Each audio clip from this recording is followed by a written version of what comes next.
ঘরদোর আমার বেশ পছন্দ হয়েছে মনোরঞ্জন বাবু। আপনার পছন্দের তারিফ না করে পারলাম না। কি কইছিলাম বাবু আপনারে, ঘর বাড়ি আপনাদের একবার দেখেই পছন্দ হইব। হ্যাঁ, অসংখ্য ধন্যবাদ উদয় শঙ্কর বাবু। এই ঘরের সমস্ত কিছু আমার গিন্নির নিজের হাতে সাজানো। আচ্ছা, আপনার গিন্নিকে যে দেখছি না, তিনি কোথায়? আসলে মালার জন্মের পরপরই ওর মাও আমাদের একা করে চিরকালের জন্য ওই না ফেরার দেশে পাড়ি দিল।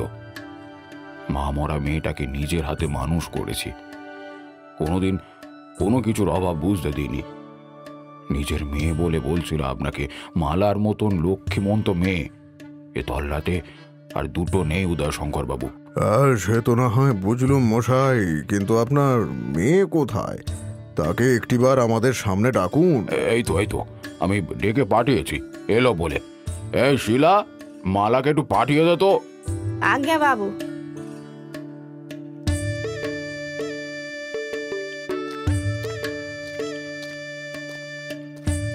উদয় শঙ্কর বাবু, ওই হলো আমার একমাত্র মেয়ে মালা।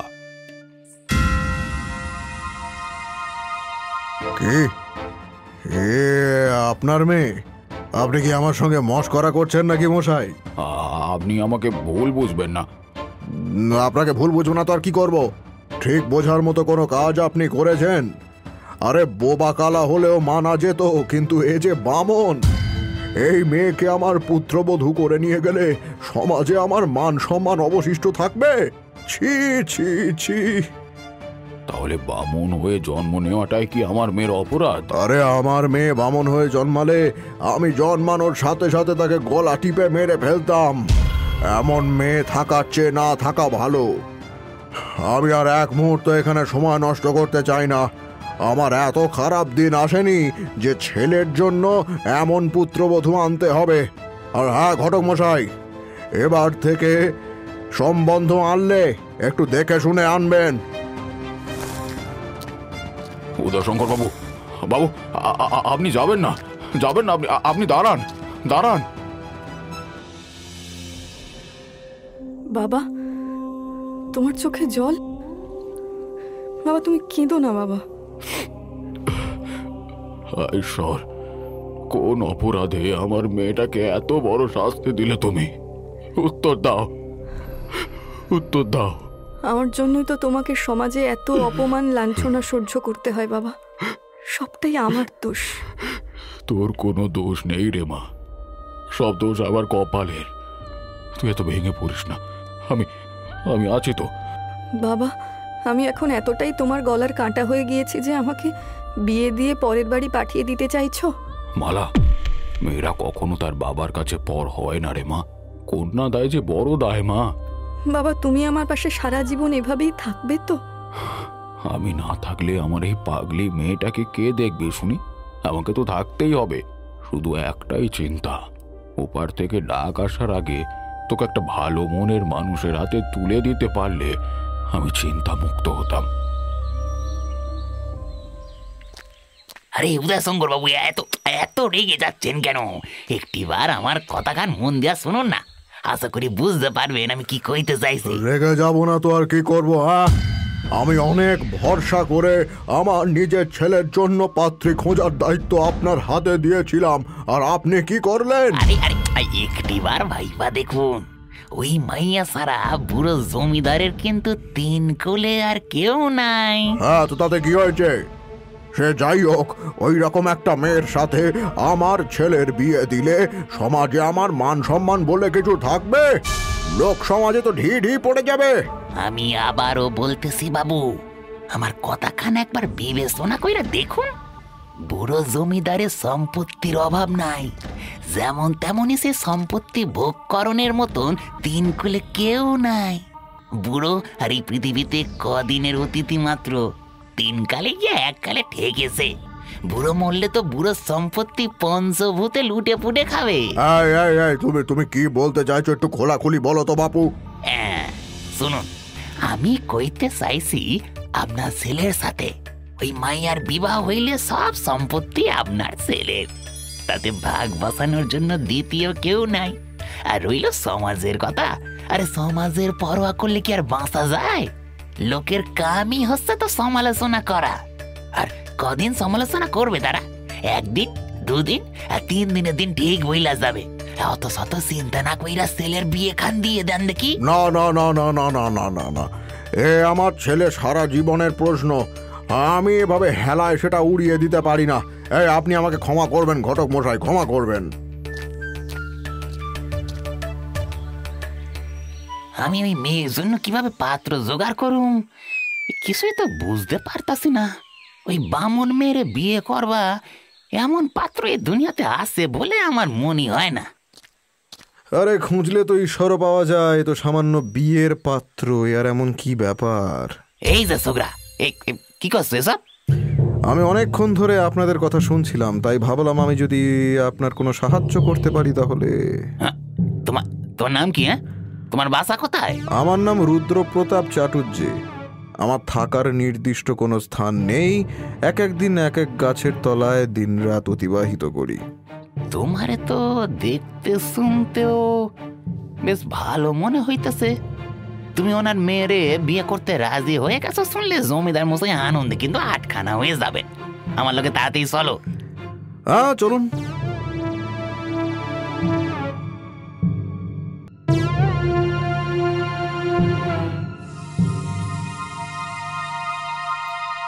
জমিদার মশাই, ও জমিদার মশাই, কোথায় আপনি? অন্দরে আসুন ঘটক মশাই, আমি এখানেই আছি।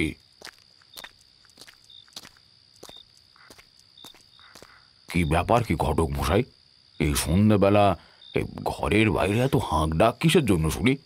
ওই কথায় আছে না, ভালো মানুষদের আরজি ভগবান খারিজ করেন না। আপনার ক্ষেত্রে অনেকটা সেরকমই। ঈশ্বর আপনার ডাক শুনেছেন। যেটা বলতে চাও সেটা সোজাসুজি বলো। আপনার মেয়ের জন্য পাত্র এনেছি জমিদার মশাই। আমি কিন্তু আমার কথার খেলাফ করি নাই জমিদার মশাই। আপনার কথা দিয়েছিলাম আপনার মেয়ের জন্য সুপাত্র এনে দিমু, আর এই হলো সেই পাত্র। তোমার নাম কি? তুমি সত্যি আমার মেয়েকে বিয়ে করবে? আমার নাম রুদ্রপ্রতাপ চাটুর্যে। হ্যাঁ, আমি আপনার মেয়েকে বিয়ে করতে চাই। তোমার পরিবারে কে আছেন? আমার 3 কুলে কেউ নেই, আমি একা। এরকম ভাবে আর কখনো ভাববে না। আজ থেকে আমরা তোমার পরিবার। আজ থেকে তুমি এখানেই থাকবে। মালা মা একবার এদিকে আয়।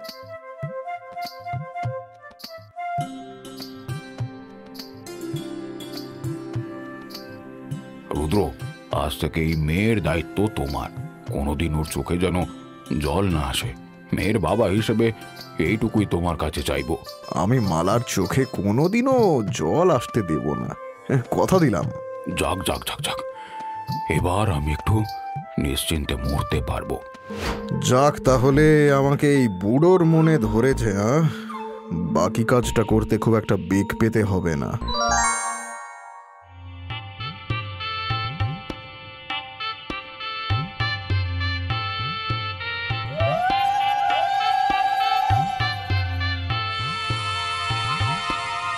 বাবা, ও বাবা, তুমি তো কথা দিয়েছিলে যে আমাকে ছেড়ে কোনোদিনও যাবে না। মালা, আমার আবার শেষ সময় ঘনিয়ে এসেছে। তোকে তোকে শক্ত হতে হবে। জমিদারির সম্পত্তির সবকিছু তোর হাতে। এখন এখন অনেক দায়িত্ব তোর। বাবা, আমি তো কিচ্ছু জানি না। আমি কি করে এসব সামলাবো? তোকে তোকে সবটা পারতে হবে রে মা। আর আমার বিশ্বাস তুই তুই পারবি।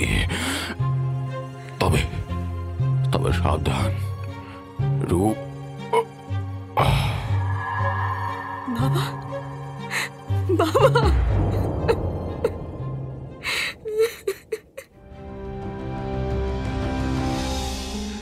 বাবা কি তবে রুদ্রকে নিয়ে কিছু বলতে চাইছিল? আর আমাকে সাবধানই বা করলো কেন?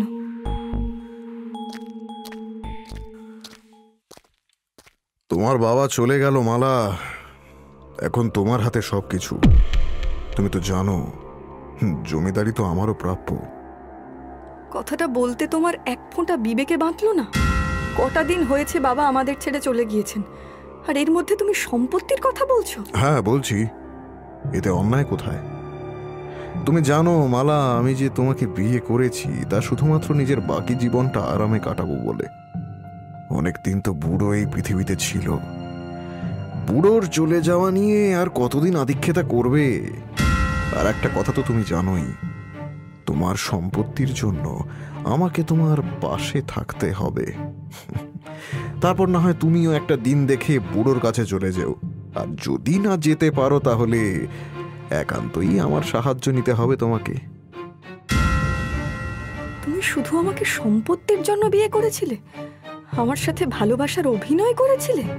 তুমি বুঝতে দেরি করেছ মালা, আমি তো শুধু টাকা আর জমিদারি চেয়েছি, তোমাকে না।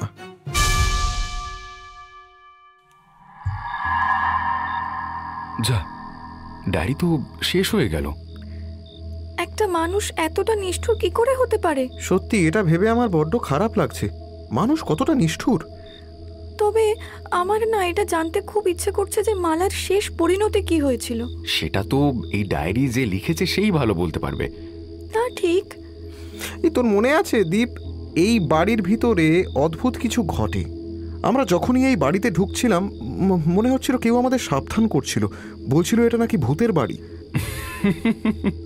আরে সবই তো গল্প, এখনকার দিনে কেউ ভূতে ভয় পায় না। আর এই বাড়িকে কেন্দ্র করে চলে আসা ভূতের গল্প কতটা সত্যি সে বিষয়ে আমার যথেষ্ট সন্দেহ রয়েছে। এ কি রে?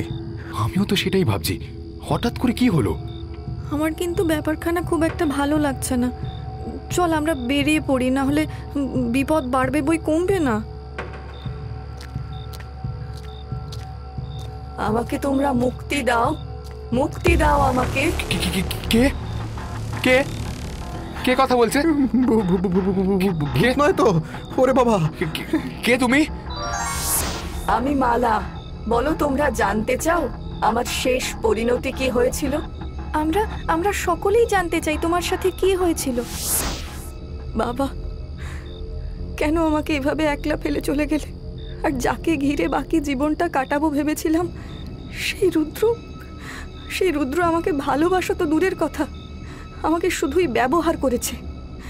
আমি আর এখানে থাকবো না, চলে যাব, অনেক দূরে কোথাও চলে যাব।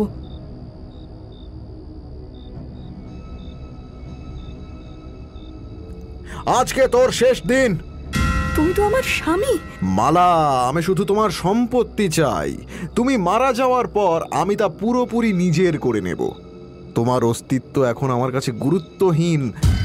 আর খুব বেশি অপেক্ষা করতে হবে না তোমাকে, কিছুক্ষণের মধ্যেই তুমি তোমার বাবার কাছে পৌঁছে যাবে।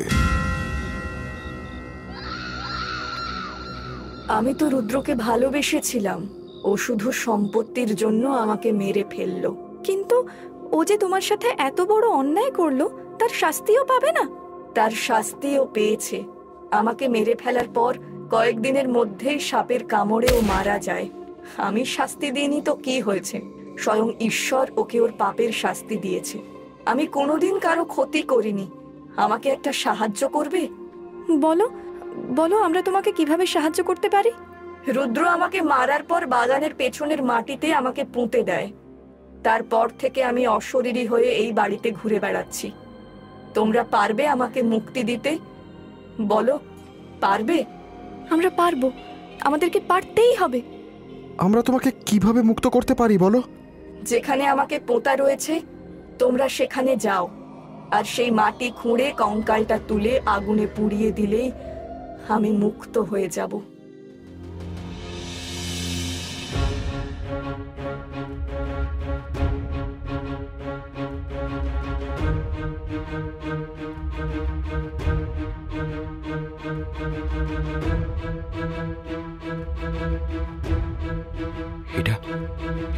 এটা হতে পারে মালার কঙ্কাল। দেখো, মাটির অনেক গভীরে। কিন্তু আমাদেরকে পারতেই হবে। আমরা কি মালার অতৃপ্ত আত্মাকে শান্তি দিতে পারবো? আমাদেরকে পারতেই হবে, এটাই আমাদের একমাত্র পথ। কঙ্কালটা বের করে আগুনে পোড়ানো, তবেই তার আত্মা মুক্তি পাবে। মালা যা কিছু সহ্য করেছে তার শাস্তি আসলে তার মৃত্যু নয়, তার আত্মার শান্তি তখনই যখন আমরা তাকে মুক্তি দিতে পারবো। তাহলে তো এখন কিছু করতেই হবে। আমরা যত দ্রুত সম্ভব মাটি খুঁড়ে তাকে বের করে এই অন্ধকার যন্ত্রণা থেকে মুক্তি দেব।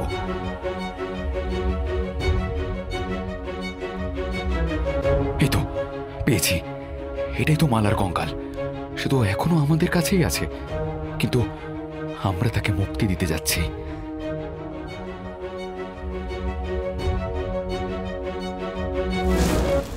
মালা, তোমাকে আর খুব বেশি অপেক্ষা করতে হবে না, আর কিছুক্ষণের মধ্যেই তুমি মুক্ত হয়ে যাবে।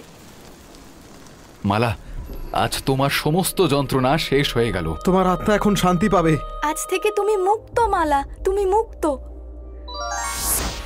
অনেক ধন্যবাদ তোমাদের, অনেক ধন্যবাদ। আজ এতগুলো বছর পর আমার কষ্ট শেষ হলো। আজ আমি মুক্তি পেলাম, মুক্তি। শেষ, সব শেষ। এবার শান্তি ফিরে আসবে। হ্যাঁ ভাই, ঠিক বলেছিস। হ্যাঁ, তার আত্মা এবার শান্তি পাবে।